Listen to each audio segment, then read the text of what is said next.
আমরা এখন সরাসরি দেখে নেব চন্দ্রিমা ভট্টাচার্য সাংবাদিকদের মুখে মুখে কি বললেন। চাঞ্চল্যকর তথ্য দিয়ে ফেলেছিলেন এই বাংলার বিরোধী দলনেতা শুভেন্দু অধিকারী।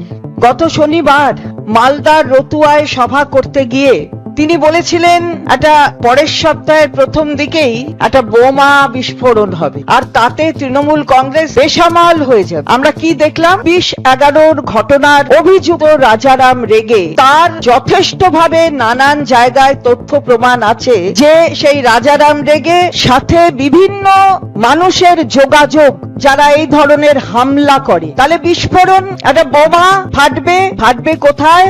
বাংলায়। ফাটবে কোথায়? কলকাতায়। কে ফাটাবে? রাজারাম রেগে, যিনি যুক্ত ছিলেন 26-11 সেই ঘটনার সঙ্গে। সমস্ত ঘটনাটা স্পষ্ট। কি করলো না, এখানে রাজারাম রেগে এবং তার আরো মানুষজনের সাথে যোগাযোগ, সেই যোগাযোগের ফল হলো কি? এখানে কি হলো?